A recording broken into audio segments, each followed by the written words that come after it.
Hi friends, it's Bill Macdonald, the writing doctor, and today I want to talk to you about boredom. Some of your kids at this point in the year are bored out of their mind. You're probably bored out of your mind and you need something different. Change it up a little bit, make something rigorous into something simple, easy to understand. And if you can trick your students into thinking they're playing a game, they will enjoy it a little bit more. So let's get right into it. I'm going to share my screen with you. This game is called Minute to Win It, and we are going to set a timer. As you can see, I have my timer here. I put it in the stopwatch mode because we're going to count up to see how long it takes me to make it through the entire problem. And the winner, and when you do this with multiple problems, is the student that can do it in the least amount of time, correctly verbalizing, I cannot make a mistake.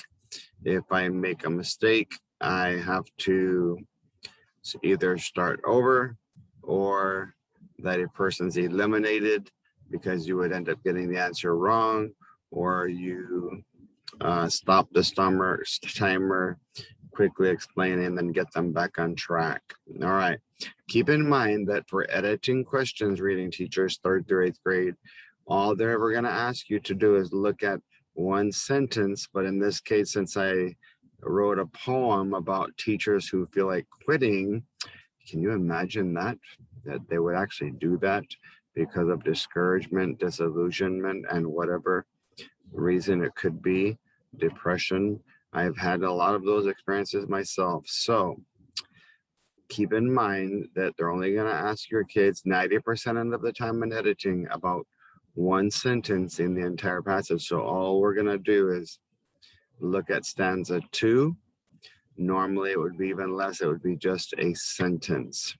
So here we go. Let me set my timer for start and see how long it takes me to talk you through this entire problem. I'll let you kind of see that in the corner there running up. Start. There it goes. What change should be made in stanza 2? So you would go to stanza 2, you would underline change, label stanza 2.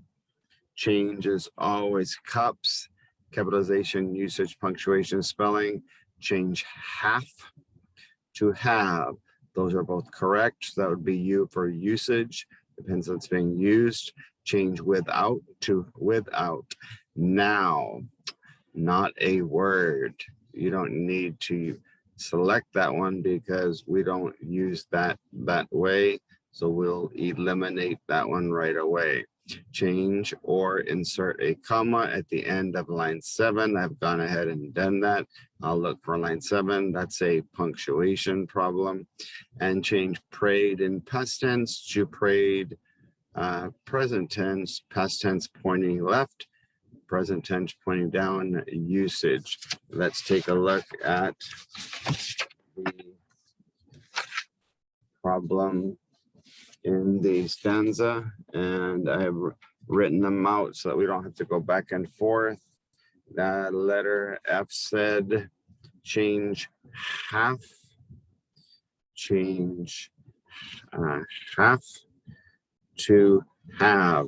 They would not have made it without you, since we're not talking about a fraction. We're talking about a person.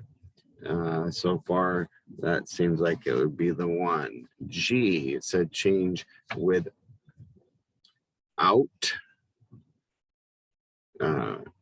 Combining with and out to without. We said no, we weren't going to do that. Letter H was U. Put a U at the end of line 7, 5, 6, 7. Would not have made it without you. Okay, there's one thing. Wouldn't have made it without you, and all the little things you do. Since they only mention 2 things, you don't join 2 things with a comma. You only join 3 or 4. So we would eliminate that one. And then finally, we have J, which was, there it is, change prayed to pray. Now keep in mind, since this is a poem, the changes you have made, past tense, because of all the times you pray, first of all, that doesn't even rhyme. And second of all, because your first line of that part of the stanza was in past tense, you would need to rhyme and stay with prayed. So we would eliminate that one. So when I go back to the choices, it is going to be change have to have, because we were not talking about fractions. We were talking about people. So I'm going to select F, bubble in, place an F, cross off G, H, and J, place in an F next to the F so that I can remember that I did bubble it in, practice bubbling, and put an F next to my 2 so that the book answer matches my Scantron or submission. Let me check my timer. 3 minutes and, whoops, 3 minutes. I will say 4 minutes because I delayed. So it took me 4 minutes. And so the idea is that your students can verbally or in their groups or in their partners speed up the process and see how long it takes them to make it through an entire problem. There's one I'm going to show you in my next video where all it is one sentence. You don't even have to look at an entire stanza.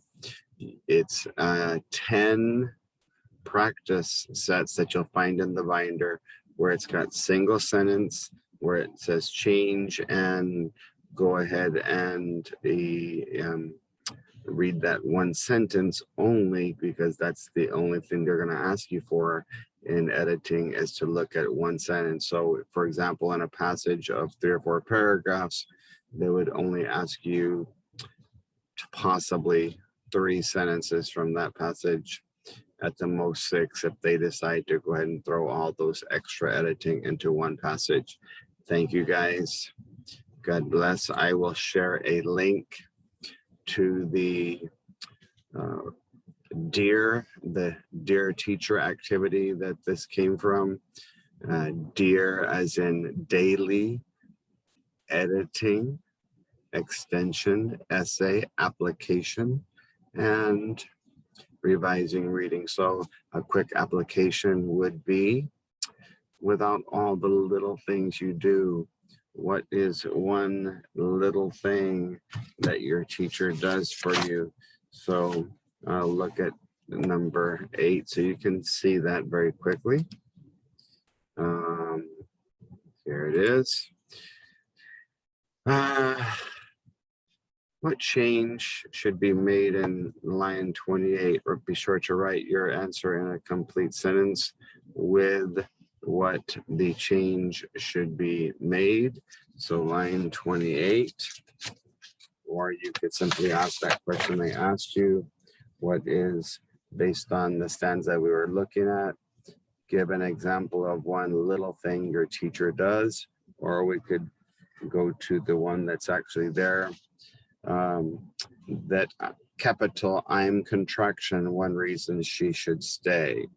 I want you to know that because this was a prayer that started in stanza 6, when you talk to God, you open your quotations. We didn't stop talking to God until the end of line 25, 26, 27, 28. So the correct answer would be verbally place and or insert quotation marks at the end of line 28, because that's when the conversation with God ended. That would be the correct answer. What is one little thing that a teacher does, not from the poem, but from your own life? One of my favorite things that my teacher does is bring me snacks to bribe me into doing strategies during the day. I know that would never happen in the real world, but we all know that it does. Thank you guys. God bless. Please share or tag this video to help your reading friends who are trying to learn different techniques on editing, especially to speed up the process and make it more into a game. You guys be a blessed person. Have the great Sunday afternoon or morning or wherever you're watching, whenever you're watching this. Feel free to show this to your students.